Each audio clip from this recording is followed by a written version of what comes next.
Clear कर दिया है कि मॉडर्न साइंस जो आज का साइंस है, एलोपैथी साइंस है, उसमें और आयुर्वेद में क्या अंतर है और कैसे आयुर्वेद हमारे जीवन में परिवर्तन ला सकता है। तो इस चैप्टर को मैंने स्टडी किया, पहली बार मैंने स्टडी किया जब अ, पता लगे कि मुझे इस पेपर को देना है। तो जैसा हम फर्स्ट पेज पर यहाँ देख रहे हैं कि जो मॉडर्न साइंस है, आज का जो मॉडर्न लाइफ स्टाइल है, क्योंकि अ, कुछ लोग आज जो नए बच्चे, जो युवा बच्चे हैं, नए बच्चे तैयार हो रहे हैं, जो युवा पीढ़ी तैयार हो रही है, जिनके हाथों में फ्यूचर, हमारा भविष्य तय होगा, क्या होना है क्या नहीं होना, तो वो युवा पीढ़ी पुरानी चीजों को छोड़ता चला जा रहा है। और मतलब उनको जागरूक करना कितना जरूरी है, तो इसके विषय में बहुत क्लियर यहाँ पर दिया हुआ है इस चैप्टर के अंदर। तो आज के लाइफ स्टाइल को, मॉडर्न लाइफ स्टाइल को बनाए रखने के साथ साथ हम आयुर्वेद का सहारा लेकर के कैसे अपने जीवन को बेहतर बना सकते हैं। तो आयुर्वेद में यहाँ पर अपने तिवारी जी ने जो मन, आत्मा और शरीर, तीनों चीजों को क्लियर किया है कि हमारा जो आयुर्वेद है वो हमारे मन, आत्मा और शरीर तीनों को खुशहाल बनाता है, और उसी से हमारा जीवन खुशहाल बनता है। तभी हमारी आयु, जो हमारी एज है, वो लंबी चलती है। हमारी जो आयु है, हम लंबा जीवन जी सकते हैं, लेकिन खुशहाल कैसे रहना है ये भी सिखाया जाता है। तो खुशहाल जीवन के साथ साथ लंबी आयु और स्वस्थ जीवन, ये तीनों चीजें हमें मिल जाती हैं आयुर्वेद के थ्रू। तो ये चैप्टर 6 और दूसरी चीज सिखाता है कि हमारा आयुर्वेद कैसे, आयुर्वेद में बात पित्त कफ तीनों चीजों को बैलेंस करके हम अपने शरीर को बेहतर बनाते हैं। तो इस चैप्टर का सारांश यही, अधिकांश यही है कि उसमें बस सिर्फ एलोपैथी में और आयुर्वेद में अंतर, फर्क महसूस कराया। तो फर्स्ट पेज हमारा है कि आयुर्वेद हमें शरीर, मन और आत्मा तीनों को शुद्ध करता है। जैसे हम इसको समझें, अभी कोई एलोपैथी डॉक्टर्स के पास पेशेंट गया, पहुंचा, तो वो उनको डायग्नोस करेगा कि इनको प्रॉब्लम है, इनको सांस में तकलीफ है, तो डायग्नोस करेगा, एक्सरे कराएगा या लिपिड प्रोफाइल कराएगा, उनका ब्लड में गाढ़ापन तो नहीं है, ज्यादा कोलेस्ट्रॉल हाई तो नहीं है, उसकी वजह से सांस तो नहीं फूल रहा, या फिर लंग्स में कोई प्रॉब्लम तो नहीं है ना, सांस की नली में कोई प्रॉब्लम तो नहीं है, तो उसको डायग्नोस करेगा और मेडिसिन लिख देगा। तो वो ज्यादातर कोशिश नहीं करते, उनके पीछे जड़ में जाने की कोशिश नहीं करते कि इस बीमारी के पैदा होने की क्या वजह है। तो यहाँ आयुर्वेद में हमें जड़ पे जाना पड़ता है, उस व्यक्ति के मन को देखना पड़ता है कि ये किस, मतलब किस तरह का व्यक्ति है, मतलब इसको कितना फायदा होगा नहीं होगा, तो ये हम अनुमान पहले ही लगाते हैं और उसको हम निखार करके और उसकी जड़ पे तब कार्य करते हैं। तो इसलिए आयुर्वेद में जो हम होलिस्टिक वेलनेस कोच हैं, तो हम बीमारी की जड़ पर जा करके उसको खोज करके और वहां से हम काम स्टार्ट करते हैं। तो इसलिए यहाँ पे मन, आत्मा और शरीर तीनों चीजों को ध्यान में रख करके काम किया जाता है। तो आयुर्वेद इसलिए सबसे बेस्ट है। दूसरा जो मैं अभी बात कर रहा था, आयुर्वेद का और मॉडर्न मेडिसिन का, जो वेस्टर्न मेडिसिन है, एलोपैथी मेडिसिन है, उसका और आयुर्वेद में क्या अंतर है। तो एलोपैथी सीधा सिम्टम पे काम करते हैं कि व्यक्ति को दर्द है, दर्द है तो उसको दर्द निवारक दवाई देनी है, या जो बॉडी के अंदर कमी आ रही है उसको पूरा करना है। जैसे कुछ विटामिन की, कैल्शियम की, D3 की, या विटामिन B12 की जो कमी है उसको ऐड कर देते हैं एलोपैथी में, आज की मेडिसिन में, और पेन किलर ऐड कर देते हैं।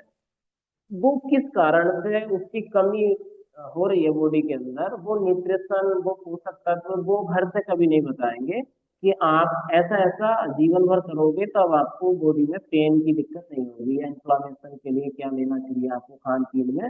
तो मॉडर्न मेडिसिन में ये नहीं करेंगे, वो सीधा विटामिन दे देंगे आपको और पेन किलर दे देंगे। उसके आने वाले समय में साइड इफेक्ट भी देखने मिल सकते हैं आपको, और मिलते ही हैं, क्योंकि पेन किलर अगर किसी पेशेंट को चलती है, कुछ एक्स्ट्रा दवाई चलती है, चाहे वो गैस्ट्रिक दवाइयाँ हों, तो हर एक दवाई का साइड इफेक्ट आता है जो आज की मॉडर्न मेडिसिन है। तो वो लक्षण को सिर्फ दबाती है कि विटामिन की कमी है तो विटामिन की टैबलेट या कैप्सूल ऐड कर दिए, सिरप ऐड कर दिए और दर्द निवारक चीजें दे दी। तो वो क्या करेगी, लक्षण पे काम करेगी, कमी आई तो उसको दे दिया और दर्द कम करने के लिए दे दिया। लेकिन इनका कुछ समय बाद दर्द निवारक दवाइयों का साइड इफेक्ट देखने को मिलेगा और बार बार दवाइयों पर निर्भर रहना पड़ेगा, क्योंकि हमने सामने वाले व्यक्ति को बताया ही नहीं कि उसको विटामिन किस वजह से कम हो रहे हैं बॉडी के अंदर, उसका खान पीन कैसा है ना, ये किन चीजों से उसके विटामिन में बढ़ोतरी होगी, उसका ऑब्जर्वेशन कैसा होगा, शरीर ग्रहण कैसे करेगा उन चीजों को, तो उन चीजों पर नहीं बताते, इसलिए पेशेंट बार बार दवाइयों पर निर्भर होगा और जीवन भर ये सब चलता रहेगा, शरीर में दर्द या कोई भी एक्सवाइजेड कोई भी प्रॉब्लम है। आयुर्वेद यहाँ जड़ जड़ पकड़ के, बीमारी की रूट को पकड़ के रूट पे काम करता है। तो जड़ से जब हम पेशेंट को बताएंगे, समझाएंगे और उसकी जड़ पे काम करेंगे, उसकी बीमारी पे काम करेंगे, उसकी लाइफ स्टाइल पे काम करेंगे, तो मतलब इस तरह से शरीर मन और आत्मा पूर्ण रूप से संतुलन में आते हैं। शरीर से जो भी कमियां हैं, जो भी दोष हैं वो दूर हो जाते हैं, मन शांत हो जाता है। जब पेशेंट को क्लियर हो जाता है ना, बिल्कुल क्लियर हो जाता है कि हाँ मेरे अंदर जो प्रॉब्लम आ रही है वो इस कारण से आ रही है,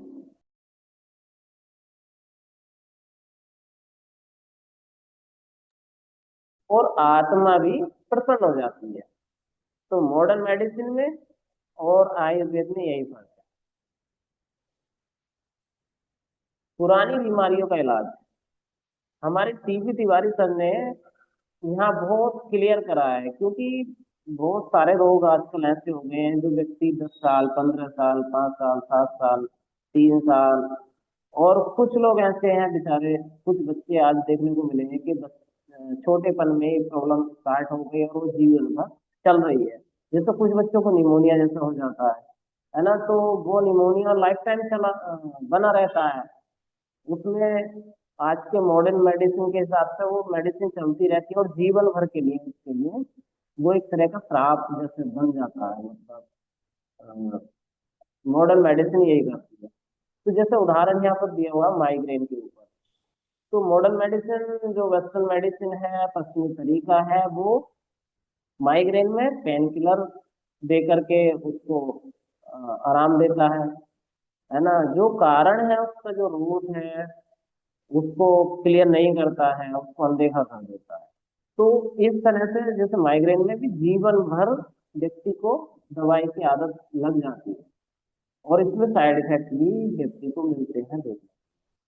दूसरा आयुर्वेद का तरीका क्या है, उसमें दोष का संतुलन हो कराएंगे कि उसको किस दोष की वजह से, कौन सा दोष उसका बिगड़ा हुआ है जिससे उसकी बॉडी में एसिड बढ़ रहा है या इन्फ्लामेशन पैदा हो रही है, या फिर ब्लड सर्कुलेशन किस तरह का है, हाई है लो है, मतलब हाई होगा तब भी प्रॉब्लम होगी, लो होगा तब भी प्रॉब्लम होगी। तो माइग्रेन में अधिकांश एक साइड में भी दर्द होता है, सर के एक साइड में दर्द होता है। तो जो मॉडर्न मेडिसिन है, एलोपैथी मेडिसिन है, उसमें दर्द कम करने के लिए मेडिसिन चली जाएगी, अगर नींद नहीं आ रही तो नींद की मेडिसिन ऐड हो जाएगी, है ना। तो रूट को उसे अनदेखा कर देते हैं और वो जीवन भर के लिए वो पेशेंट बन जाता है डॉक्टर का।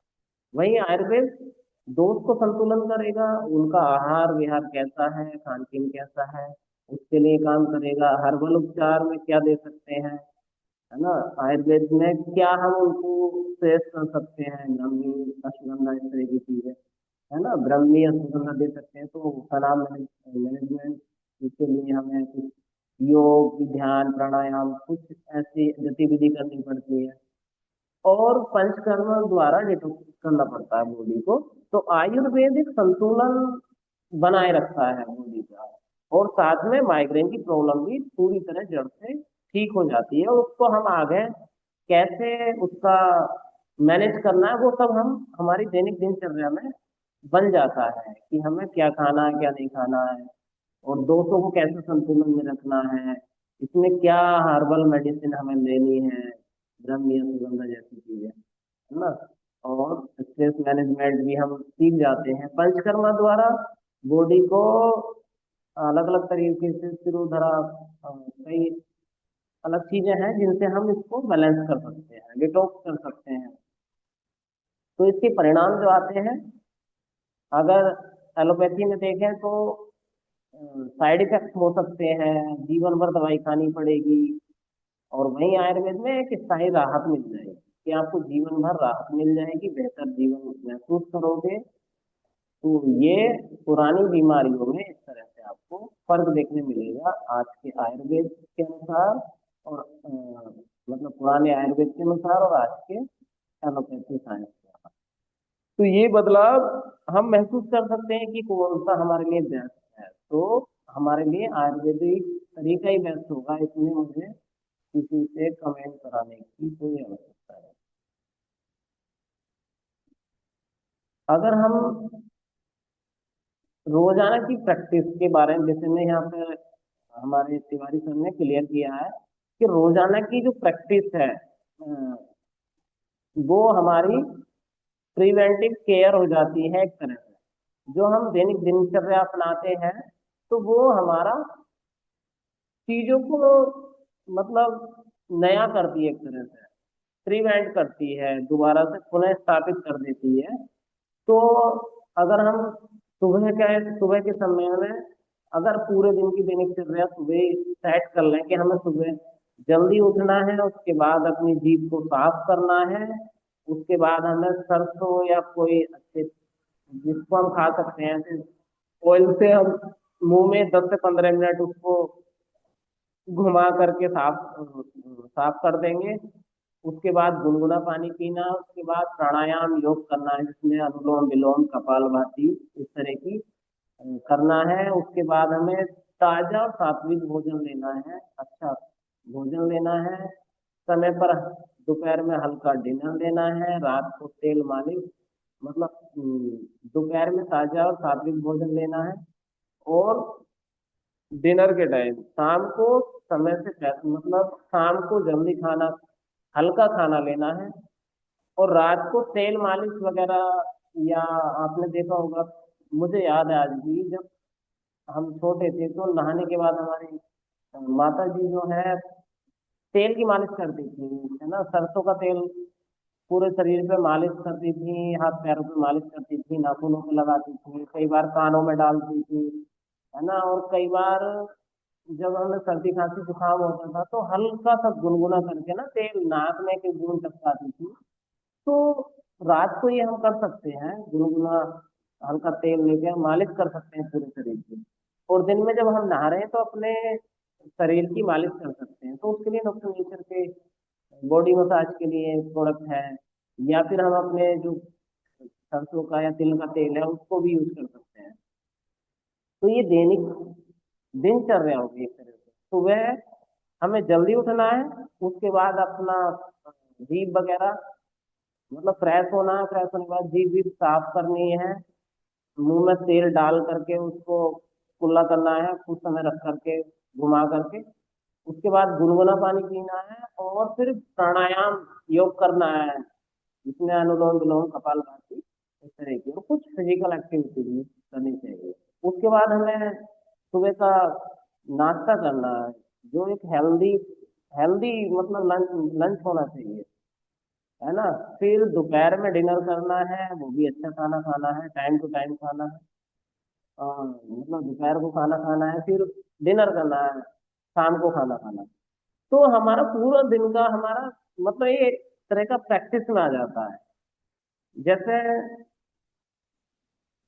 हम वो कहते हैं ना कि स्टार्टिंग में जब साइकिल चलाना शुरू सीखते हैं तो हमें उसमें बैलेंस बनाना पड़ता है कि हम गिरते हैं कई बार, लेकिन हम धीरे धीरे बैलेंस बनाना सीख जाते हैं। और एक टाइम ऐसा आता है जब हम ध्यान नहीं दे रहे होते हैं कि किधर गिरेगी तो हैंडल किधर करना है, क्या करना है क्या नहीं करना है, ऑटोमेटिक ऑटो मोड में वो वर्क कर जाता है।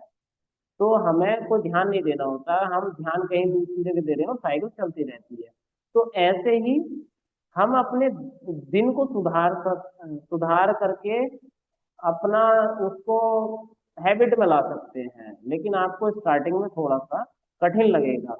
जैसे मैं अपना बात करूं तो क्लब चैतन्य जीवन का जो मॉर्निंग का ये मंत्र का मॉर्निंग मंत्र ये सेशन चल रहा है, तो उस समय जब स्टार्ट मैंने किया था तो सर्दियों का समय था। तो हमारे अमित चौधरी सर को बहुत बड़ा धन्यवाद देना चाहूंगा मैं, कि सर ने मतलब डेली जब मुझे कॉल करते थे, और सर्दी का समय था, और 6 बजे कॉल का आना, तो मुझे अजीब सा लगता था। कई बार मन के अंदर चिड़चिड़ापन गुस्सा सा महसूस होता था कि मेरा उतना मन नहीं है सुबह का सेशन लेने का, लेकिन फिर भी उठा रहे। लेकिन आज मैं सच बता रहा हूँ कि मैं थैंक्स करता हूँ, अमित सर को थैंक्स करता हूँ कि उन्होंने मुझे बार बार मॉर्निंग मंत्र में लाने के लिए कोशिश की। तो शुरू में मुझे अगर कुछ करना है तो, अगर मुझे कुछ करना है तो सीधी सी बात है, मैं बुरा नहीं मानूंगा। अगर जिसको कुछ करना ही नहीं है तो वो बुराई मान सकते हैं। तो हमें ये नहीं सोचना है कि सामने वाला क्या है क्या नहीं है ना, बुरा मानेंगे भला मानेंगे, क्या कहेंगे क्या नहीं कहेंगे। अगर सच में वो अपने आप को बदलना चाहते हैं, अपने जीवन को बदलना चाहते हैं, तो उनको टाइम मैनेजमेंट पे भी ध्यान देना पड़ेगा। उन्हें सुबह से शाम तक क्या करना है उस पर ध्यान देना पड़ेगा। तो ये हमारी एक समय हैबिट में आ जाएगा, प्रैक्टिस में आ जाएगा, और हमें कुछ महसूस ही नहीं होगा। हमारी जब हैबिट बन जाती है ना किसी काम की, तो वो हमें महसूस नहीं होगा। तो हम अपने जीवन को अच्छा कर सकते हैं। ये बहुत शानदार चीज है, इसको डिटेल में पढ़ेंगे हम बुक के अंदर, तो इसमें और भी बहुत कुछ जानने को मिलेगा। तो ये मेन मेन चीजें मैंने यहाँ पर ली हुई है। तो थैंक्स करूंगा तारा प्रकाश तिवारी जी को, जो हमारे लिए इतना अच्छा उन्होंने सोचा है। अच्छा, आयुर्वेद में हर एक व्यक्ति का मतलब यूनिक समाधान है, और वो भी प्रकृति के अनुसार। तो आयुर्वेद हमें सिखाता है बात पित्त कफ, और तीनों प्रवृत्तियों को जब हम सीख जाते हैं तब होती है हमारी आयुर्वेद में जर्नी स्टार्ट। तो सबसे पहले मैं बस अपनी तरफ से यही बोलना चाहूंगा कि सबसे पहले हमें तीनों प्रवृत्ति प्रकृति जो है हमारी, बात पित्त कफ, इनको बहुत ज्यादा पढ़ना चाहिए, है ना। क्योंकि आयुर्वेद की जो जर्नी है वो यहीं से स्टार्ट होती है। तो पहले आप क्या करेंगे, अपना दैनिक दिनचर्या को ठीक करेंगे। ठीक है, उसके बाद आप बात पित्त कफ तीनों को स्टडी करेंगे, बार बार अपनी रफ में लिखेंगे, और जब तक ये क्लियर ना हो जाए तब तक आपको प्रैक्टिस करना, तब आपकी शुरुआत होगी आयुर्वेद। तो यहाँ पर आयुर्वेद के माध्यम से आपको तीनों चीजों को बैलेंस करने का मौका मिलता है ना। तो बात प्रकृति में हम देखेंगे व्यक्तियों को क्या क्या दिक्कत आएगी, जैसे चिंता, है ना। चिंता करेगा व्यक्ति, तनाव होगा, है ना। कब्ज होगी, गैस बनेगी, नींद अच्छी नहीं आएगी।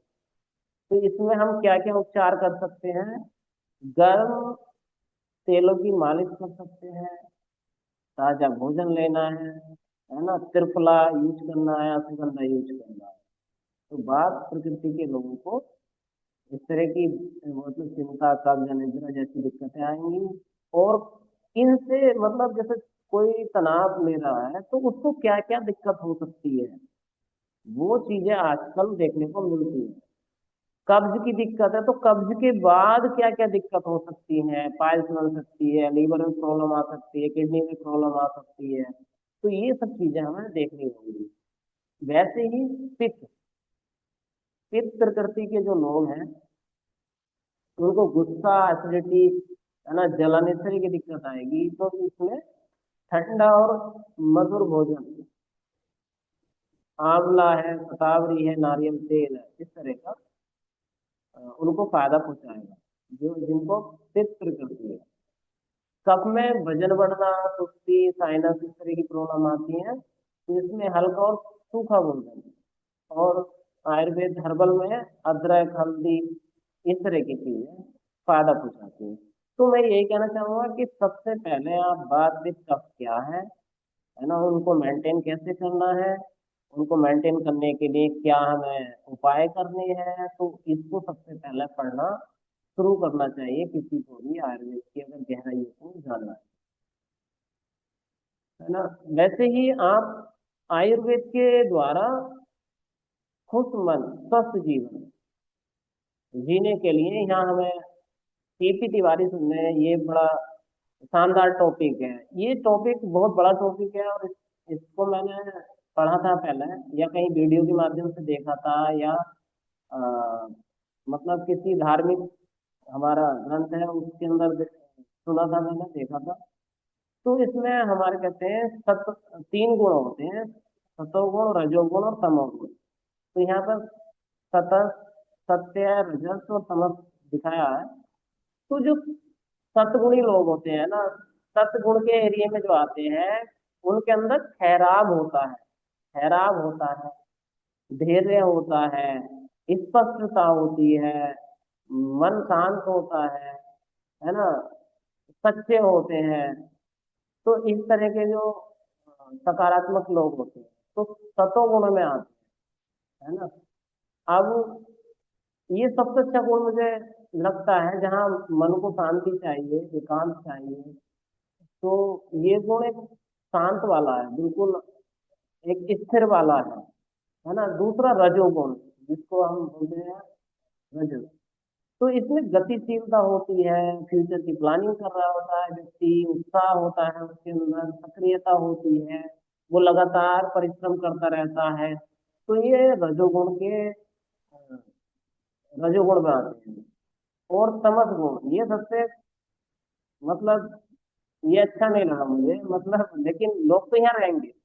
देखो, सतोगुणी, रजोगुणी, तमोगुणी, तो ये तीनों गुणों वाले व्यक्ति रहने हैं यहीं पर। तो लेकिन इनकी हमें पहचान करनी है अपने बिजनेस में भी, और इसमें जो है मतलब हमारे शरीर पर भी इसका असर पड़ता है। देखो, जो तमोगुणी होते हैं, तमस गुण के होते हैं, उनके अंदर आलस होता है कि मैं क्या है, ये पानी लाने का आलस होगा, है ना, ये पानी है ना। और ये इम्यून ड्रॉप है,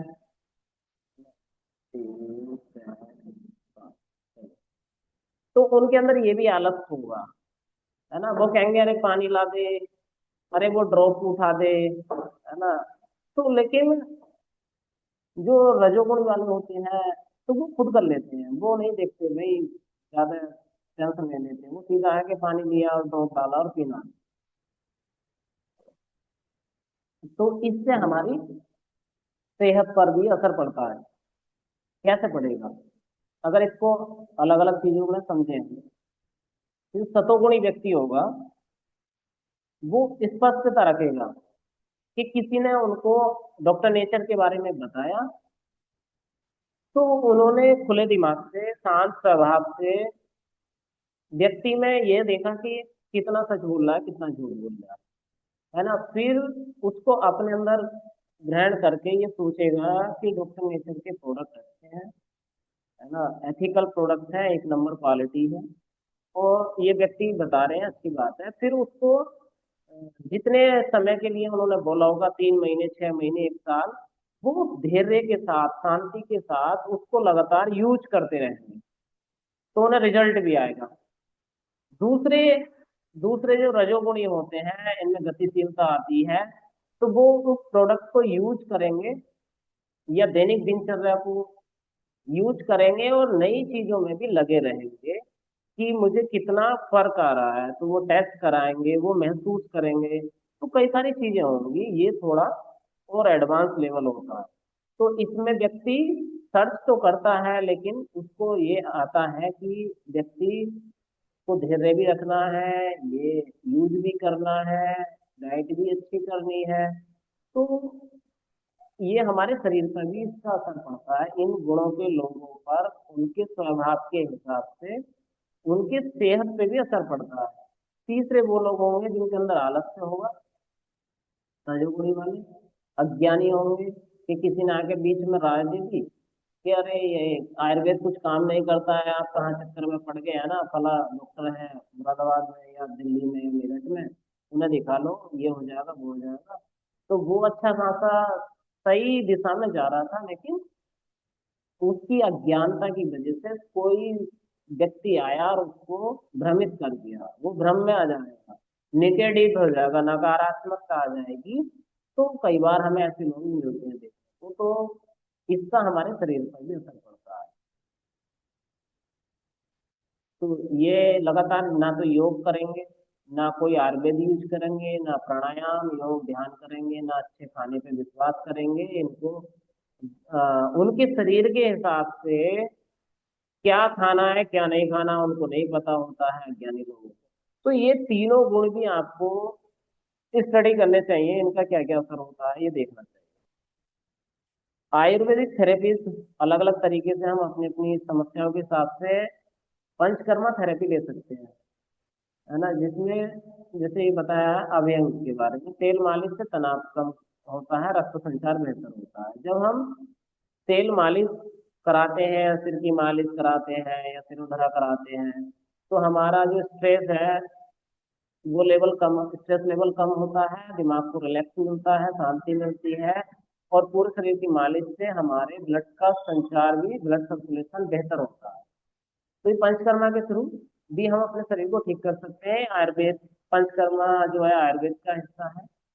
और शरीर से डिटॉक्सिफिकेशन करना, विषैले पदार्थों को निकालना, तो ये हम पंचकर्मा के द्वारा कर सकते हैं, है ना। कुछ औषधीय तेलों को हम नाक में डालते हैं या सिर के ऊपर डालते हैं, जिससे दिमाग के अंदर, मस्तिष्क के अंदर पोषण की पूर्ति होती है। तो हम पंचकर्मा थेरेपी के द्वारा भी अपने को बेहतर कर सकते हैं। मॉडर्न दुनिया के लिए एकदम सही है आयुर्वेदिक मेडिसिन, ये किसी किसी तरह का साइड इफेक्ट नहीं देती है। अच्छा आयुर्वेद है, बेहतर प्योर आयुर्वेद है, जो हमारे तिवारी जी का मिशन है कि अच्छा आयुर्वेद हमारे लोगों को, गरीब लोगों को भी मिले, है ना। तो प्योर आयुर्वेद होना चाहिए, तो जिसका कोई साइड इफेक्ट नहीं है, समय की बचत है इसमें। आपको इम्यूनिटी के लिए किसी हॉस्पिटल में एडमिट होने की जरूरत नहीं है, आप इम्यून ड्रॉप पीते रहो तो आपकी इम्यूनिटी बेहतर होगी। तो इसमें टाइम बच गया एक हमारा, पुराने रोगों का स्थायी समाधान आपको मिल जाता है कि जड़ से बीमारी को ठीक किया जा रहा है, तो पुराने से पुराने रोग ठीक हो जाते हैं। ऊर्जा आती है शरीर में, एकाग्रता आती है, आत्मविश्वास बढ़ता है, परिवार के सदस्य के लिए उपयुक्त है। बच्चों से लगा के बड़े तक, हमारे बुजुर्गों तक आयुर्वेद को यूज करके अच्छा जीवन जी सकते हैं।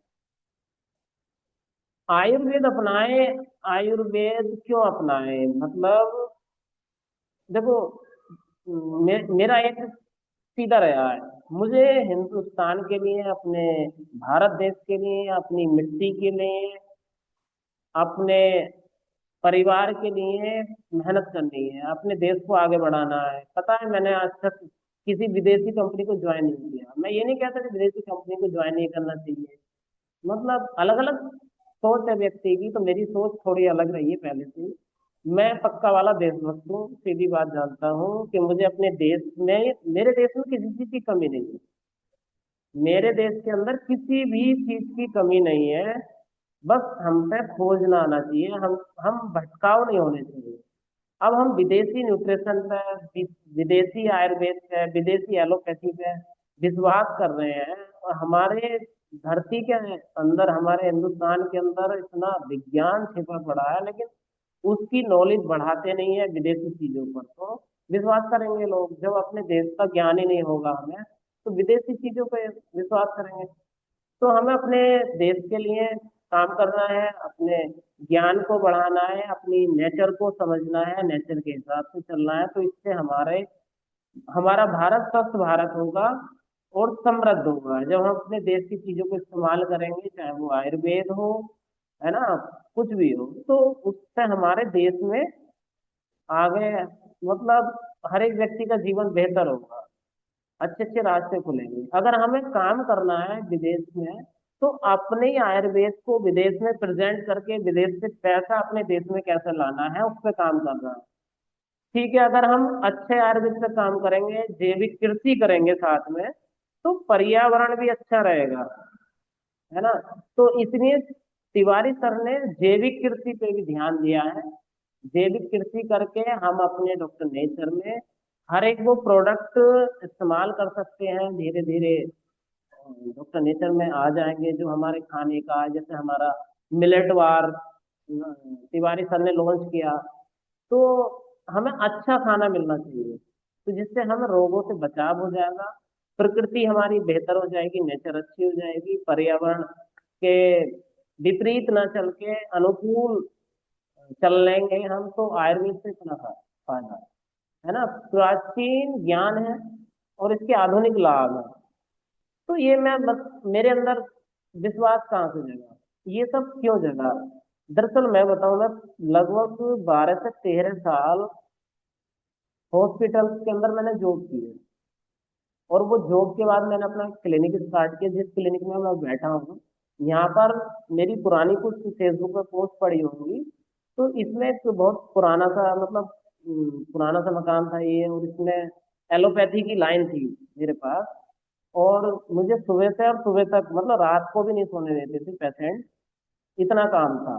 लेकिन जब मेरी खुद की सेहत बिगड़ी, मेरे अगर फोटो आप एल्बम में देखोगे, जो कभी मौका मिले ना मेरे, आप घर आना, जब भी कभी अमरोहा साइड या मुरादाबाद साइड आओ, तो आप घर आना, कभी भी कोई भी कॉल कर देना, कहीं भी होऊंगा मैं पहुंच जाऊंगा, है ना। तो आप मेरे घर पे मेरी एल्बम देखोगे ना, मेरी हिस्ट्री देखोगे, तब जब मैंने अपने शरीर को खोया ना, सेहत को खोया था, तो मेरा, मैं एम्स तक गया था।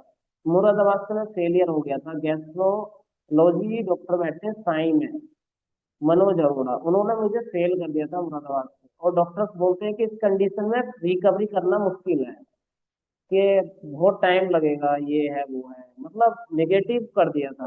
तो मैंने डिसीजन लिया कि मुझे जीना है, और जीना क्यों है, मुझे जीना है। जीना क्यों है कि सुंदर बीवी है, एक बच्चा हो चुका था मेरे, जो एक बेटा हो चुका था, है ना। तो मेरा परिवार है, बड़े बूढ़ों की जिम्मेदारी है, मेरे कुछ सपने हैं, तो मुझे जीना है। तो मैंने अपनी जो भी लाइफ स्टाइल थी मेरी, खराब वाली लाइफ स्टाइल थी, देर रात तक क्लिनिक पे बैठना, फिर देर रात में उठ करके जाना, खाना एक ही बार खाना, दोपहर में कुछ खा लिया थोड़ा बहुत, है ना। फिर मतलब इस तरह की हैबिट थी। तो बहुत मैं अपने शरीर को खो चुका था, इसलिए मैं आयुर्वेद में आया हूँ।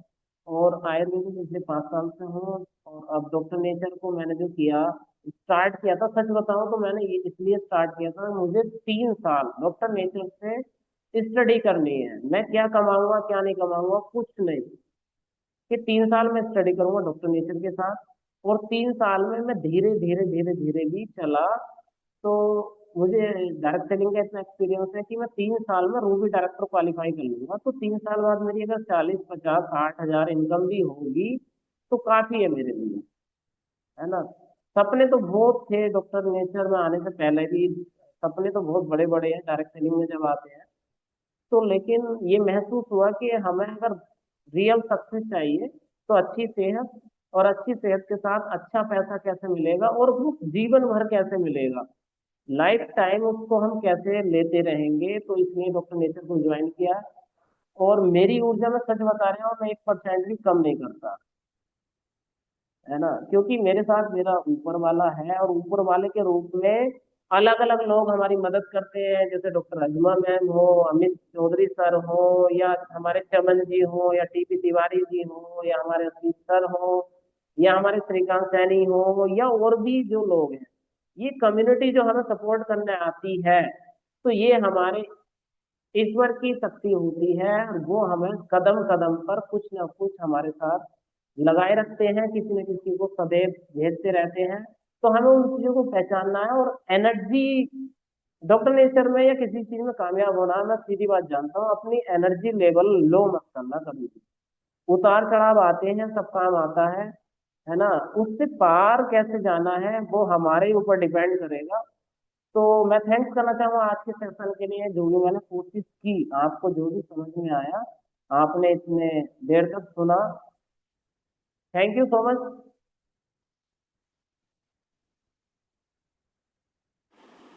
अजमा मैम। थैंक यू डॉक्टर साहब, थैंक यू मदन सर। आज का सेशन आपने बहुत बहुत ज़्यादा डिटेल में सारी चीज़ों को डिफ़ाइन किया है, उसके लिए बहुत बहुत थैंक यू। और लास्ट में तो आपने मैं शायद आपने पहले भी ये शेयर किया था, लेकिन आज बहुत ध्यान से मैंने सुना, तो हम चैप्टर के बारे में ज़रूर बात करेंगे। लेकिन मैं सबसे पहले आपने जो बताया उसमें कुछ क्वेश्चन पूछना चाहूँगी। आपने कहा कि आपको एक तरह से मतलब एक सीरियस कंडीशन बता के और बोल दिया गया होगा कि इसका ट्रीटमेंट हम नहीं कर पाएंगे, या जो भी आपको कहा गया, तो आपने कहा कि मैं एम्स तक गया। तो उस वक्त क्या हुआ, मीन्स उस डिजीज़ से फिर आप कैसे रिकवरी आपने ली, वो थोड़ा सा डिफाइन कीजिए। जी मैम, दरअसल मैं पिछले 12-13 सालों में हॉस्पिटलों में चीज देखता आया था, है ना। क्योंकि जो कंपाउंडर होते हैं ना, असिस्टेंट होते हैं डॉक्टर्स के, तो वो पेशेंट के साथ कनेक्ट होते हैं। उतना कनेक्ट कभी डॉक्टर नहीं हो पाता, है ना। तो उनकी जो जो जड़ वाली बीमारी, मतलब जो रोग की जड़ें हैं, उन जड़ों तक कभी नहीं जाते एलोपैथी में। तो ये मैं पहले ही जानता था कि अगर किसी रोगी को ठीक करना है तो उसकी मानसिक स्थिति में जाकर के हमें काम करना पड़ेगा। उसकी मानसिक स्थिति किस टाइप की है, वो किस वजह से धीरे धीरे बीमार होके आया है, या अगर उसके खान पीन की वजह से उसके न्यूट्रिशन कम ले रहा व्यक्ति, तब उस पर कैसे काम करना है ना। तो अगर हम वहां तक जा करके अगर समझ पाए, तो मैं अपने आप को, अपने शरीर को जानता था कि मेरी लाइफ स्टाइल की वजह से ये बीमारी मुझको हुई है, जिसमें मेरा लीवर की भी बहुत ज्यादा प्रॉब्लम हो गई थी, किडनी में इंफेक्शन हुआ था।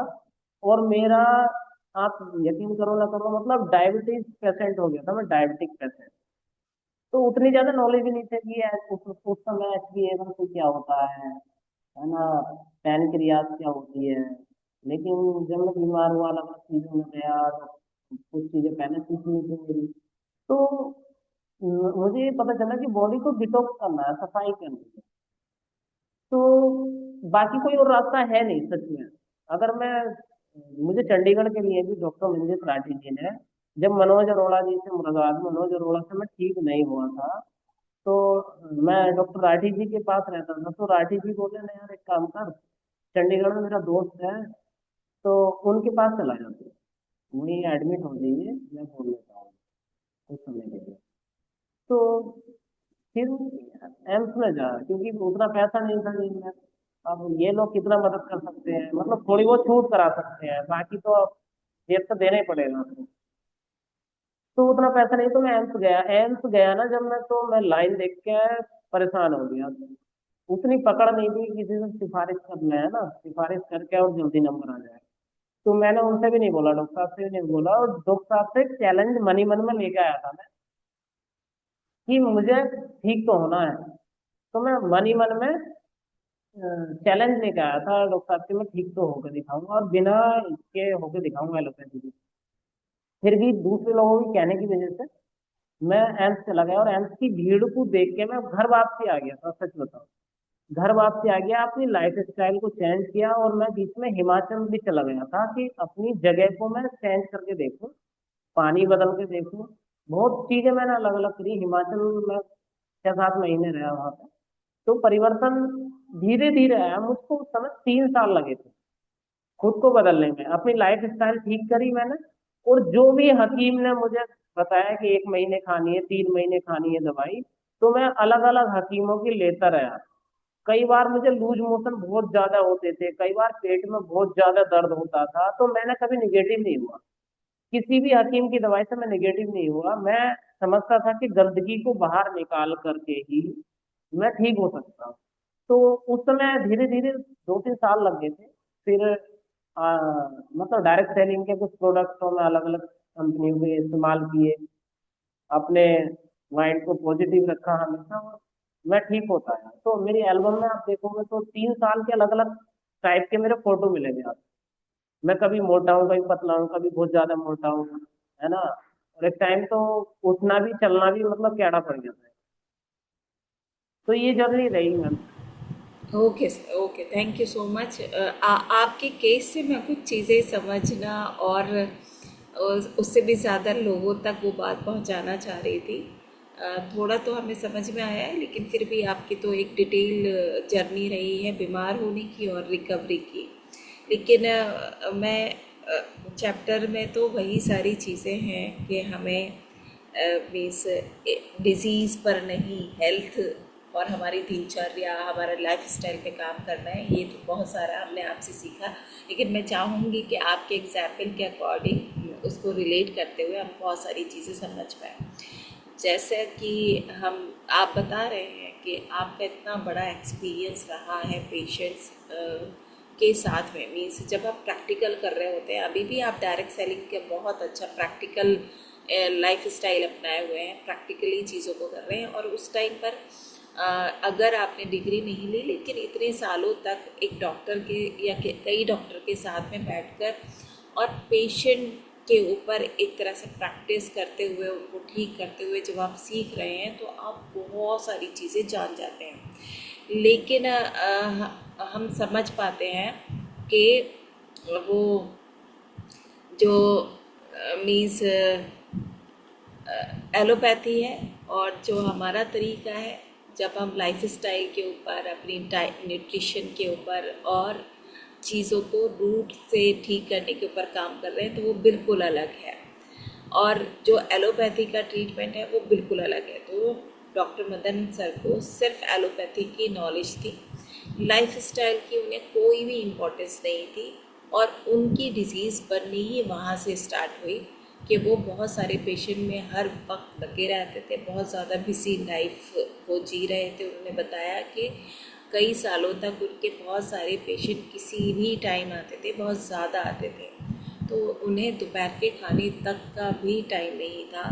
मैं जहाँ तक समझ पाई, वो टाइम है इंसान का जब उसको मतलब लग रहा है कि मेरी सक्सेस मुझे मिल रही है, मैं पैसा बहुत अच्छा कमा रहा हूँ, पूरे दिन सुबह से लेकर शाम तक सिर्फ काम में लगा हुआ हूँ। लेकिन हमने एक अपनी सबसे इम्पोर्टेंट एक्सपेक्ट जो हेल्थ है उसी को उसके लिए ख़राब कर लिया, पैसा के लिए, सक्सेस के लिए।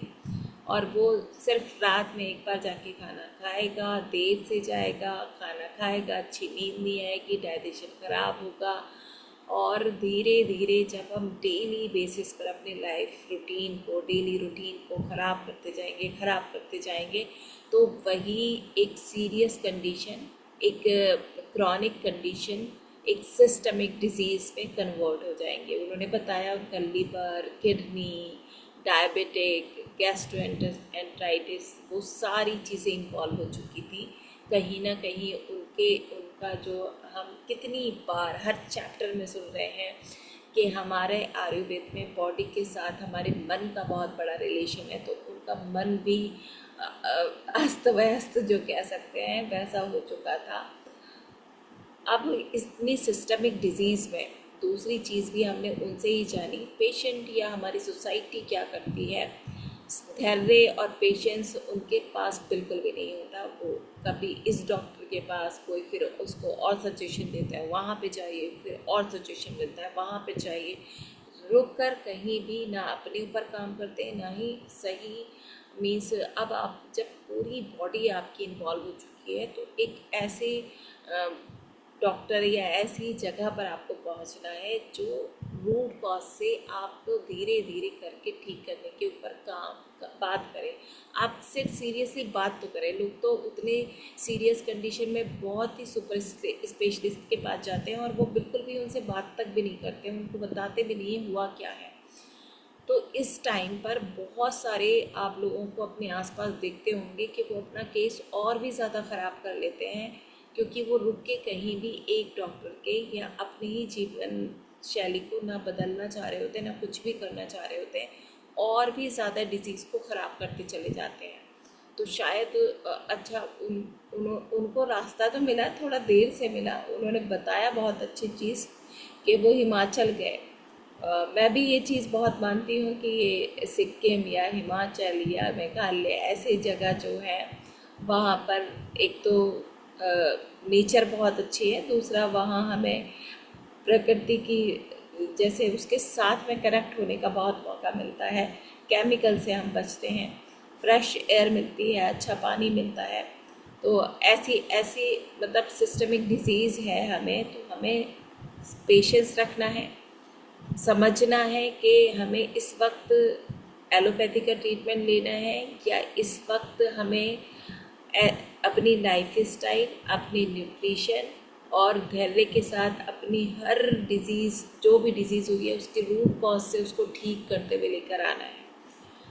तो बहुत कुछ समझा आज डॉक्टर मदन गोपाल सर हमने आपसे, और चैप्टर में तो यही है कि आपका जो है, हम सिर्फ बीमारी के ऊपर समझ रहे हैं कि अब बीमारी हो गई, उस पर काम करना है, लेकिन उससे ज़्यादा ज़रूरी है कि हमें सबसे पहले बहुत सारे घरों तक, अपने आप तक, हर कहीं तक ये पहुंचाना है कि हमें हेल्थ को कैसे प्रिवेंट करना है, कौन सी ऐसी कंडीशंस, कौन से ऐसी चीज़ें हैं जो हम ना करें और हम बीमार ही ना हो। जैसे हम सही टाइम पे खाना खाएं, सही खाने का चुनाव करें, डाइजेशन या कोई भी क्रिया जो है हमारी ख़राब हो रही है, थोड़ी सी भी अगर उसमें आ रही है तो हमें रुक कर उसको देखना है। हम अपनी लाइफ में बिज़ी होते हैं, हमें उसको देखना है ये क्यों ख़राब हो रही है, हम ऐसी कौन सी हैबिट कर रहे हैं कि ये ख़राब हो रही है। हमारी नींद, स्ट्रेस क्यों ज़्यादा कहाँ से आ रहा है और हम क्यों इसको मैनेज नहीं कर पा रहे हैं,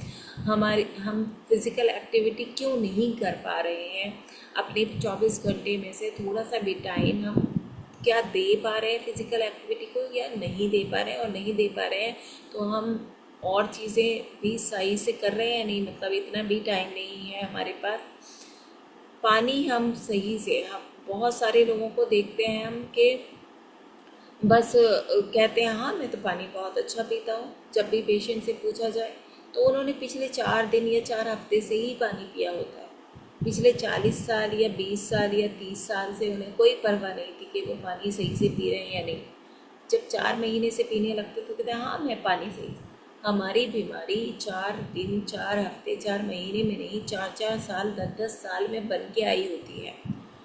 तो ये बार बार हम समझ रहे हैं कि हमारे डेली रूटीन पर, हमारे न्यूट्रिशन पर सबसे ज़्यादा काम करना है। और अगर बार बार ऑब्ज़र्व करना है हमें जीते हुए, मीन्स जीते हुए कि हमें सक्सेस चाहिए, पैसा चाहिए, रिलेशनशिप को अच्छा करना है, सोसाइटी में नाम बनाना है, उसमें बार बार ध्यान करना चाहिए कि मेरी हेल्थ में कहीं ना कहीं कुछ थोड़ी सी भी कमी आ रही है क्या। अगर आ भी रही है तो उसका कॉज पहले ही हमें देखना है और फिर भी उसको टाइम देना है, देखना है ये जो इतनी बड़ी कंडीशन या छोटी कंडीशन हो चुकी है ये ठीक होने में 4 दिन लेगी या 4 हफ्ते लेगी या 4 महीने लेगी। सबसे पहले अपने ऊपर, अपने आप को परफेक्ट कर लीजिए। फिर जब जैसे डॉक्टर मदन गोपाल सर तक की नौबत नहीं आ जाए कि हमें ये कह दिया गया कि आपका इलाज या नहीं हो सकता, और तब हम 3 साल तक अपनी हेल्थ को संभालें, तब हमें लगे कि हमें इसी में काम करना है, हमें भी लोगों को हेल्थ बनाना है। अब हम बहुत एग्जाम्पल देख चुके हैं, बहुत लोगों को देख चुके हैं कि उनके ऊपर क्या क्या बीता है, उन्होंने अपनी हेल्थ को थोड़ा बिगाड़ा और फिर किस तरह से सुधारा है। तो पहले तो अपने आप को, अपनी फैमिली को बिल्कुल फिट करते हैं, और यही चीज़ हम बहुत सारे लोगों तक बार बार उन तक पहुंचाना है। और इस मैसेज को ही, इसी काम को करने के लिए बार बार डॉक्टर तारा प्रकाश तिवारी सर हर तरह से हमें इंस्पायर करते हैं कि वो खुद भी कर रहे हैं, और इतने एग्जाम्पल उनके पास हैं कि उन्होंने किस किस तरह के पेशेंट को ठीक किया है। तो ये हर चैप्टर में हम यही सारी चीज़ें सीखते रहेंगे और बड़ा मज़ा आ रहा है। आप लोगों को भी मज़ा आ रहा है तो ज़रूर से यहाँ चैट बॉक्स में लिखिए। डॉक्टर मदन सर ने ना स्टार्टिंग से बहुत सारी चीज़ें हमें बड़ी डिटेल में समझाई। यहाँ भी लिखिए, इमोजीज़ भी उनके लिए दीजिए, और हम ग्रुप में भी उनके लिए लिखेंगे। Thank you everyone. कल मिलते हैं चैप्टर 7 में और एक अपने नए प्रेजेंटर के साथ। बने रहिए साथ में। इसको बुक को हम बहुत अच्छी तरह से सीख कर अपनी कंज्यूमर तक वही सारी बातें पहुंचा रहे होंगे। Thank you so much. अगर यहाँ पे अमित सर भी हैं, आप सर इस कंडीशन में हैं तो प्लीज़ वेलकम। श्रीकांत सर, अगर पॉसिबल है आप कुछ मिनट दे सकते हैं तो please welcome sir.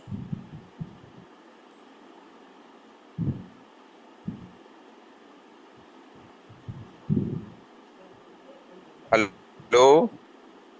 Yes sir. हाँ, good morning all of you. Madan sir को बहुत बहुत धन्यवाद। आज का सेशन बहुत जबरदस्त रहा। सरल शब्दों में जिस तरीके से इन्होंने अपनी बात रखी, बहुत लाजवाब थी। और अपने ऊपर जो बताया बहुत अच्छा था। और तिवारी सर की जो बुक है, हमारे आदरणीय तिवारी सर, बहुत अच्छी बुक है। मैं तो यही कहना चाहूंगा आपके माध्यम से कि ये बुक हम लोगों को परचेज करनी चाहिए जिसके पास नहीं है, और उसको पर्सनली रीड करनी चाहिए। और जब भी सेशन आए तो हम बुक को अपने सामने ओपन करके बैठे हैं। तो मदन सर, आपका बहुत बहुत धन्यवाद है। आपने बहुत बेहतरीन तरीके से आज का सेशन लिया। और बाकी है जो, मैं आपका धन्यवाद जिस तरीके से आप बाद में पूरा एक तरीके से कंक्लूजन निकालती हैं, वो तारीफ के काबिल है। Thank you ma'am. Thank you sir, thank you so much. अभी टाइम हो चुका है। कल मिलते हैं एक अच्छे से सेशन में। Thank you so much everyone.